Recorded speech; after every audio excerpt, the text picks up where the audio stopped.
मैं फरहान और आप देख रहे हैं इंडियन मीडिया बुक। और आज हम एडवोकेट ताहिर साहब के साथ हैं और हम बात करेंगे आईएमए के बारे में। ताहिर साहब, आईएमए के कुछ लोगों ने आज प्रोटेस्ट किया था, जी। तो ये बताइए कि काफ़ी लंबा अरसा हो गया है, लोगों को पैसा नहीं मिल रहा है, तो लोग बहुत परेशान हैं, प्रोटेस्ट करने की नौबत आ गई है, कोई सुनवाई नहीं हो रहा। तो क्या बोलते हैं कि पैसा मिलने का कोई उम्मीद है कि नहीं? देखिए, ऑलमोस्ट एक 2.5 ईयर से ज़्यादा हो गया इस आईएमए के स्कैम होके। और इन 2.5 ईयर में आपको जैसे मान लो 1.5 ईयर तो कोरोना के टाइम में पूरा वेस्ट हो चुका है। और जब एक चीज़ रुक जाती है फिर दोबारा शुरू होने में उसको थोड़ा वक्त भी लगता है। तो मगर मैं आपको एक बात बता दूँ, पूरे हिंदुस्तान में ऐसी बहुत सारी पॉन्जियाँ कंपनी हुई हैं, पैसा फ्रॉड हुआ है, मगर किसी भी कंपनी में कभी आज तक कोई पैसा नहीं मिला। ये सिर्फ वही आईएमए में ऐसा है जिसमें कि एक पीआईएल के ज़रिए एक रिक्वेस्ट की गई कोर्ट में और कोर्ट ने डायरेक्शंस दिए कि ये पूरे प्रोसीजर को सही तरीके से फॉलोअप करें। उसकी वजह से पहले दिन से ही एक प्रोसीजर तरीके से फॉलोअप हो रहा है। और मुझे 100% उम्मीद है कि जिस तरीके की मैं स्पेशल कोर्ट को प्रोसीडिंग अटेंड करता हूँ दूसरे मामलों में, तो मैं देख रहा हूँ और इवन कंपिटेंट अथॉरिटी से मैं रेगुलर बात करता रहता हूँ, तो कंपिटेंट अथॉरिटी का भी एश्योरेंस है। और कोर्ट की प्रोसीडिंग के ऊपर भी जो मैंने देख रहा हूँ उसके हिसाब से मुझे पूरा भरोसा है कि 6 मंथ के अंदर ये पूरा प्रोसीडिंग भी क्लोज हो जाएगी और प्रॉपर्टी भी ऑप्शंस में चली जाएगी। और जब मैंने एक सवाल किया था एक बार कंपिटेंट अथॉरिटी जैसे फ्रेंडली में पूछा कि मैंने पूछा कि भाई अब तुम्हें जो प्रॉपर्टीज़ हैं ये अगर ये तो बिकने में बहुत टाइम लगेगा, तब तो 6 महीने अगर कोर्ट की प्रोसीडिंग भी खत्म हुई मान ली जाए, तो प्रॉपर्टी जो बिकने में कितना टाइम लगेगा कौन जानता है। तो उन्होंने मुझे 2 बात बोली कि एक तो ये इसकी जो प्रॉपर्टीज़ हैं पूरी प्राइम लोकेशन में प्रॉपर्टीज़ हैं, दूसरी ये मंसूर अली खान है, ये कोई दाऊद इब्राहिम नहीं है जो लोग इसकी प्रॉपर्टी लेने से खरीदे डरेंगे बोल के।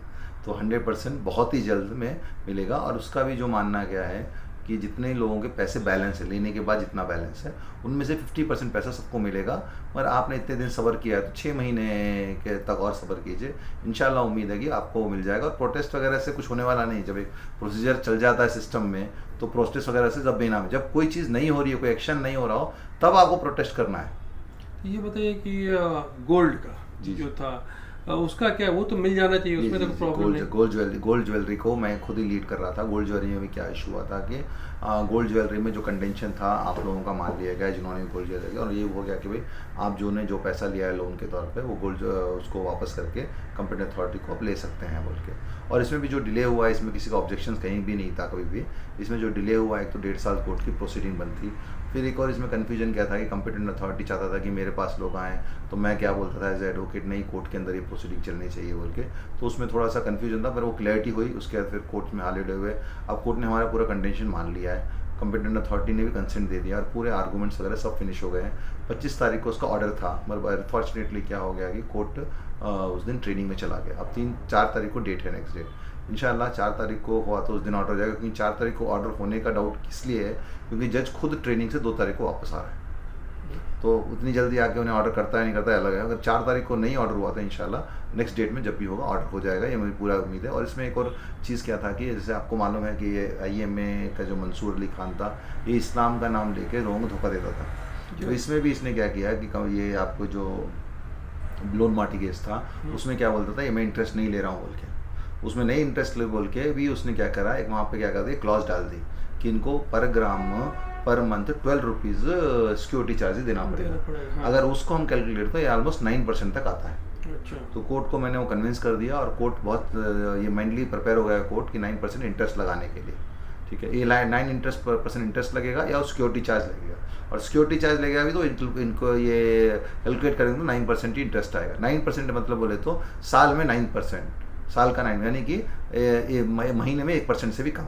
एक तो ये बात, दूसरी था कि कौन सी डेट तक इंटरेस्ट देना है। तो कंपिटेंट अथॉरिटी का बोलने का क्या था कि जिस दिन तक हमको रिलीज कर देना उस दिन तक का इंटरेस्ट आप लोग इनसे लेंगे हम बोल के उसका क्लेम था ही। तो मैंने बताया नहीं भाई ऐसा नहीं होता, जिस दिन तुम क्लेम करते हो उसको कट ऑफ डेट माना जाता है। सब मान लीजिए जिस दिन आपने कोर्ट के अंदर एप्लीकेशन डाली है उस दिन को डेट को मान के उस दिन तक आपको ये वो देना। और कुछ ऐसे बहुत ज़्यादातर लोग ऐसे हैं क्योंकि कोर्ट के अंदर तो सिर्फ 70 लोग आए हैं और ज़्यादा जो लोग हैं वो लोगों ने क्या किया, आईएम ये कंपिटेंट अथॉरिटी के पास अप्लाई किया जो कि लीगली सही नहीं है, मगर फिर भी उन्होंने बुला लिया, उसने कंपिटेंट अथॉरिटी ने कर दिया।